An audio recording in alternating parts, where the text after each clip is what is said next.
Hi viewers, welcome to our channel. ప్రస్తుతం మనతో పాటు దాము బాలాజీ గారు సీనియర్ జర్నలిస్ట్ ఉన్నారు. వారితో ఒకసారి మాట్లాడదాం. నమస్కారం సార్. నమస్తే. సార్, గచ్చిబౌలిలో ఒక పబ్ దగ్గర ఒక దొంగ తనను పట్టుకోవడానికి వచ్చిన పోలీసుల పైన కాల్పులు జరిపారు సార్. ఈ కాల్పుల్లో పోలీసులు కూడా గాయాల పాలయ్యారని చెప్పేసి కూడా వార్తలు వినిపిస్తున్నాయి. అసలు ఏం జరిగింది, ఎవరా దొంగ, మరి ఇప్పుడు పోలీసుల దొంగను పట్టుకున్నారా లేదా సార్? యా ఈ కాల్పుల కలకలం ఒక సంచలనం క్రియేట్ చేసింది హైదరాబాద్లో. యాక్చువల్గా ఒక వారం 10 రోజులకు ముందు కూడా ఎల్బీ నగర్ ప్రాంతంలో కాల్పులు జరిపారు. అంటే బీదర్లో ఏటీఎంని దొంగిలించిన ఆ దొంగలు ఇక్కడ కూడా వచ్చి కాల్పులు జరిపారు. అంటే ఈ మధ్య కాలంలో గన్ ఫైరింగ్స్ అనేవి కూడా హైదరాబాద్లో పెరిగినట్టు కనపడుతుంది. ఓవరాల్గా 2024లో క్రైమ్ పెరిగిందని సాక్షాత్తు డీజీపీని అనౌన్స్ చేశాడు. మనమే చాలా క్రైమ్ స్టోరీలు చెప్పుకుంటున్నాం. దీనికి రకరకాల కారణాలు ఉండొచ్చు. ఓన్లీ పోలీస్ వైఫల్యం అనేది చెప్పలేము. ఓవరాల్గా ఈ కేసును మాత్రం మనం పరిశీలిస్తే ఏం జరిగిందనేది, గచ్చిబౌలిలో ప్రిజం అనే ఒక పబ్ ఉంది. ఆ పబ్బులో ఒక దొంగ తప్పించుకొని తిరుగుతున్న దొంగ అక్కడ ఉన్నాడని వార్త వచ్చింది. దాంతో మాదాపూర్ క్రైమ్ స్టేషన్ వాళ్ళు, సెంట్రల్ క్రైమ్ పోలీస్ స్టేషన్ వాళ్ళు, వాళ్ళ నుంచి కొంతమంది కానిస్టేబుళ్ళు హోటల్కి వెళ్ళారు, ఆ పబ్కి వెళ్ళారు. పబ్కి వెళ్ళి అతను పట్టుకోవడానికి ట్రై చేస్తుంటే అతను 2 రౌండ్ల కాల్పులు, గన్తో 2 రౌండ్ల కాల్పులు చేశాడు. దాంతో పోలీస్ కానిస్టేబుల్ వెంకటరెడ్డి, అక్కడ పబ్బులో బౌన్సర్లు ఉంటారు కదా, ఆ బౌన్సర్కి కూడా ఒక అతనికి గాయమైంది. వెంకటరెడ్డికి తొడలో బుల్లెట్ దిగింది. దాంతో మిగతా వాళ్ళంతా అలర్ట్ అయ్యి అతన్ని తరిమారు. చేసి మొత్తానికి అతన్ని బయట వచ్చి గట్టిగా అందరూ బౌన్సర్లు అందరూ కలిసి అతన్ని అదిమి పట్టి భూమికి పట్టుకున్నారు. స్టేషన్కి అయితే తీసుకెళ్లారు. సో ఇది కలకలం సృష్టించింది. ఎందుకంటే ఒక పోలీసు మీదనే ఇట్లా కాల్పులు జరపడం అంటే అతను ఎంత తెగించిన వ్యక్తిగా ఉండాలి అనేది అందరికీ అర్థమవుతుంది. దాంతో ఎవరతను జరిపాడు, కాల్పులు ఎందుకు జరిపాడు అని చూసినప్పుడు అతని పేరు బత్తుల ప్రభాకర్ అని చెప్తున్నారు. అతనిది చిత్తూరు జిల్లా వడ్డిపల్లి అని చెప్తున్నారు. అతను ప్రొఫెషనల్ దొంగ. దాదాపు 2 రాష్ట్రాల్లో అతనికి 100 రకాల కేసులు ఉన్నాయి. అంటే దాదాపు 100 కేసెస్ ఉన్నాయి. అతను యాక్చువల్గా గతంలో అతను పట్టుబడి జైల్లో కూడా ఉన్నాడు. అతను యాక్చువల్ శిక్ష కూడా పడింది. వైజాగ్ సెంట్రల్ జైల్లో ఉన్నాడు. అయితే వైజాగ్ సెంట్రల్ జైలు నుంచి అనకాపల్లిలో కేసు ఉంటే అనకాపల్లి కోర్టుకు తీసుకొచ్చారు. అనకాపల్లి కోర్టు నుంచి మళ్ళీ వైజాగ్ సెంట్రల్ జైలుకి తరలించే క్రమంలో పోలీసుల కన్నుగప్పి అతను పారిపోయాడు. సో అప్పటి నుంచి కూడా అతన్ని వెతుకుతున్నారు. ఇది పారిపోయింది వచ్చి 2022లో, అంటే దాదాపు 2 ఏళ్ల పాటు అతన్ని వెతుకుతున్నారు. అతను పారిపోయి అజ్ఞాతంలో ఉంటూ దొంగతనాలు, పంచాయతీలు ఇవన్నీ చేస్తున్నాడు. సో బాగా సంపాదించాడని చెప్తున్నారు. అందుకనే గన్ను కూడా తనకి తెలుసు పోలీసులు ఎప్పుడో ఒకసారి నన్ను పట్టుకున్నప్పుడు తప్పించుకోవాలని చెప్పి అతను గన్ను కూడా వాడుతున్నట్టుగా తెలుస్తుంది. సో అంటే మామూలుగా మనకి ప్రొఫెషనల్ క్రిమినల్స్ ఏంటంటే వాళ్ళకి ఈ సిస్టమ్ అంతా బాగా అర్థమైపోతుంది. అంటే పోలీస్ స్టేషను, తర్వాత పట్టుబడినాక జైలు తర్వాత కోర్టు. ప్రధానంగా మన క్రిమినల్ జస్టిస్ సిస్టంలో ఈ 3 ప్రధానంగా ఉంటాయి: పోలీస్ స్టేషను, జైలు, కోర్టు. ఈ 3టిని డీల్ చేయడం కానీ నేర్చుకున్నాక వాళ్ళు ఏం చేస్తారంటే సీజనల్గా అవుతారు. మామూలుగా మనకి శశాంక్ రెడెంప్షన్ అనే సినిమాలో ఒక డైలాగ్ ఉంటుంది. అంటే స్ట్రైట్గా ఉండే ఇనుప కడ్డీ లాంటి ఒక వ్యక్తి జైలుకి వచ్చినాక వాడు వంగి వెళ్ళిపోతాడని, అంటే బెండ్ మారిపోతాడని, కురుక్కడ్ అయిపోతాడని. సో ఒక అమాయకంగా ఉన్నవాడు జైలుకి వచ్చిన తర్వాత he became a crooked fellow అనేది ఆ సినిమాలో డైలాగ్ అనమాట, స్టీఫెన్ కింగ్ నావల్. సో అలాగా జైల్లో చాలా మంది మామూలుగా వచ్చిన వాళ్ళు కూడా జైల్లో క్రిమినల్స్ గా తయారవుతారు. జైలు అనేది ఒక స్కూలు, కాలేజీ ఆఫ్ క్రైమ్ అని మనం చెప్పుకోవచ్చు. ఎందుకంటే అక్కడ మిగతా వాళ్ళు క్రిమినల్స్ ఉంటారు, వాళ్ళతో స్నేహం చేస్తారు, వాళ్ళు ఎలా క్రైమ్స్ చేశారు, ఎలాగో పట్టుబడ్డారు, ఇవన్నీ నేర్చుకుంటారు.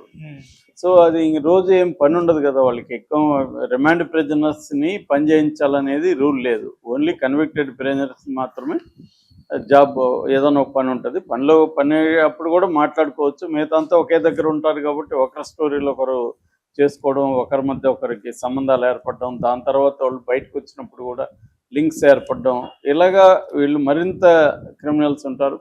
సో మామూలు క్రైమ్ చేసినోడు కూడా నెక్స్ట్ లెవెల్కి వెళ్ళేదానికి అదొక వాడికి ఒక ట్రైనింగ్ కాలేజ్ లాగా ఉపయోగపడుతుంది జైలు. అలాగా వీళ్ళు ఏం చేస్తారంటే, సో పోలీసులు పట్టుబడితే ఏం చేయాలి, పోలీసులు పట్టుబడినప్పుడు వాళ్ళకి డబ్బులు ఇవ్వాలి. డబ్బులు ఇస్తే వాళ్ళకి అక్కడ పోలీసులు ఏం చేస్తారంటే ఇమీడియట్గా కేసు పెట్టి వాళ్ళని కోర్టుకు పెట్టేయరు. మామూలుగా అయితే రాజ్యాంగం ప్రకారం 24 గంటల్లో కోర్టుకి సబ్మిట్ చేయాలి. అదేంది చంద్రబాబు అరెస్టో లేకపోతే రఘురామకృష్ణరాజు ఇవన్నీ మనం చూస్తుంటాం. పెట్టలేదు, 24 గంటలు దాటిపోయింది, అది ఇదని చెప్తుంటారు. సో కానీ మామూలు ఖైదీల విషయంలో జనరల్గా పోలీసులు అది ఫాలో కాదు. ఎందుకంటే వాళ్ళకి ఇన్ఫర్మేషన్ కలెక్ట్ చేయడం, దాని నుంచి వాడు ఒకవేళ దొంగతనం చేస్తుంటే రికవరీ తీసుకోవడం, ఇవన్నీ చేసి ఒక్కోసారి ఏంటంటే ప్రెజర్ కూడా ఉంటుంది, రాజకీయ నాయకుల ప్రెజర్ కూడా. జేబీఎంలో కూడా మనం చూసాం పోలీసులు ఎందుకు తీవ్రంగా కొడతారంటే వాళ్ళ మీద రాజకీయ నాయకుల ప్రెజర్ ఉంటుంది. ఈ దొంగతనం కేసులో ఎక్కువగా అధికారుల ప్రెజర్ కావచ్చు, రాజకీయ నాయకుల ప్రెజర్ కింది స్థాయి పోలీసుల మీద ఉంటుంది రికవరీ సొమ్ము కోసం.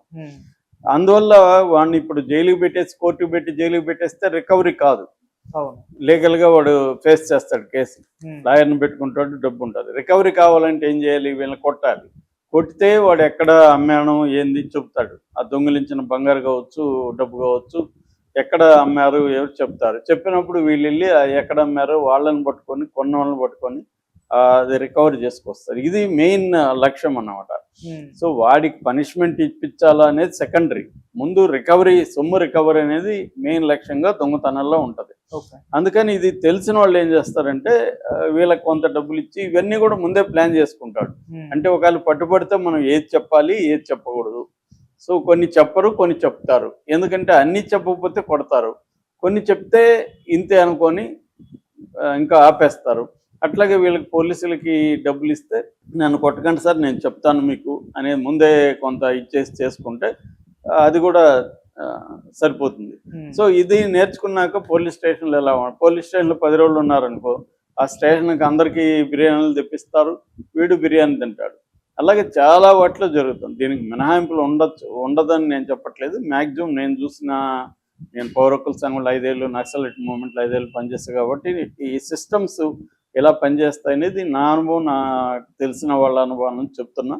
సో దాని నుంచి ఏంటంటే ఇది ఎందుకంటే నా సెల్లుకి చాలా మంది వచ్చేవాళ్ళు, ఒక్కొక్కడు నేను నెల ఉన్నాను సార్ స్టేషన్లో, 20 రోజులు ఉన్నాను సార్ అని చెప్తూ ఉంటారు అన్నమాట. వాళ్ళ స్టోరీలంతా పోలీస్ స్టేషన్లో ఏమేమి జరిగింది వీళ్ళంతా మనకి కథలు చెప్తుంటారు సో జైల్లో ఉన్నప్పుడు. సో అలాగా అయినాక వీళ్ళు ఏం చేస్తారు, నెక్స్ట్ ఏంటి, కోర్టు. పోలీస్ స్టేషన్ నుంచి కోర్టులో వీళ్ళు ఏం చేయాలి, మంచి లాయర్లను పెట్టుకోవాలి. క్రిమినల్ లాయర్స్ చాలా మంది క్రిమినల్స్ కంటే ఘోరంగా ఉంటారు. ఎందుకంటే వాళ్ళకి మ్యానిపులేషను ఇవన్నీ చాలా చక్కగా వచ్చుంటాయి. సో వాళ్ళు ఏం చేస్తారు, కోర్టులో మ్యానిపులేషన్ చేయడం, అక్కడ స్టెనోల దగ్గర నుంచి క్లర్కుల దగ్గర నుంచి డబ్బులు ఇచ్చి మ్యానిపులేట్ చేయడం. జడ్జెస్ చేయడం అంత ఈజీ కాదు, బట్ ఇవన్నీ చేస్తారు. దాని నుంచి కోర్టులో ఇప్పుడు వీళ్ళ ఫైల్, ఇప్పుడు ఒక రోజు ఫైల్స్ 50 ఉన్నాయి, 100 ఉన్నాయి అనుకో, వీళ్ళ ఫైల్ ముందు పెట్టాలంటే క్లర్క్కి డబ్బులు ఇస్తే నీ ఫైల్ ముందు పెడతాడు, త్వరగా నువ్వు ఆ కోర్టు నుంచి బయటికి రావచ్చు. లేదంటే 11 గంటల నుంచి సాయంత్రం 5-6 వరకు ఎప్పుడు పిలుస్తారో తెలియకుండా వెయిట్ చేయాల్సి ఉంటుంది. ఇవన్నీ డబ్బులతో పనులు అవుతాయి కోర్టులో కూడా. దాని తర్వాత జైలు. ఇంక జైల్లో అయితే ప్రతిదానికి రేటు ఉంది. నీకు మంచి ఇడ్లీ తినాలంటే ఒక రేటు, మంచి దోశ తినాలంటే ఒక రేటు, మంచి బ్యారక్లు ఉండాలంటే ఒక రేటు, అలాగే ప్రతిదానికి రేట్లు ఉంటాయన్నమాట. సో రీసెంట్గానే బ్లాక్ వారెంట్ అనే సినిమా వచ్చింది. ఢిల్లీ తిహార్ జైల్లో జైలర్గా పనిచేసిన సునీల్ గుప్తా రాసిన పుస్తకాన్ని బేస్ చేసుకొని 7 ఎపిసోడ్లు వచ్చింది. ప్రతి ఒక్కరు చూడాలి జైళ్ళల్లో ఎలా ఉంటుంది అనేది. ఆ వెబ్ సిరీస్ చాలా పకడ్బందీగా తీసారు, నెట్ఫ్లిక్స్లో ఉందన్నమాట. ఓకే, చాలా పేరు కూడా వచ్చింది దానికి. సో అలాగా ఏమవుతుందంటే జైల్లో డబ్బులు ఇస్తే అన్ని పనులు అవుతాయి. సో ఇవన్నీ మేనేజ్ చేసుకున్నాక వీళ్ళు బెయిల్ కూడా త్వరగానే వచ్చేస్తుంది. ఆ బెయిల్ వచ్చిన రోజు జైల్లో మంచి ఫుడ్, రెస్ట్ ఇవన్నీ తీసుకుంటుంటారు. ఒక్కొక్కసారి వాయిదాలు వచ్చినప్పుడు వాళ్ళకి ఎస్కార్ట్ పోలీసులకు కానీ డబ్బులు ఇస్తే వీటికి నచ్చిన వాళ్ళ ఇంటికి కూడా తీసుకెళ్తారు. వాడి భార్యతోనో గర్ల్ ఫ్రెండ్తోనో కూడా గడిపి కూడా రావచ్చు. సో ఇవన్నీ కూడా జైలు నుంచి మేనేజ్ చేస్తూ ఉంటారు అన్నమాట. కాబట్టి ఇతను కూడా అలాంటి ఒక సీజన్డ్ క్రిమినల్. ఎందుకంటే నేను ఇలాంటి సీజన్డ్ క్రిమినల్స్ చాలా మందిని జైల్లో ఉన్నప్పుడు చూశాను. వీళ్ళకి అన్ని ఆర్గనైజ్డ్గా ఉంటారు వీళ్ళు. వీడికి కూడా ఇప్పుడు ఏమి కాదు, పోలీస్ స్టేషన్ ఇది అయినా కూడా మళ్ళీ వీడు జైలు నుంచి తప్పించుకోవచ్చు, లేదా లీగల్గా కూడా బయటకు వచ్చే అవకాశాలు ఉన్నాయి. Okay sir, thank you so much.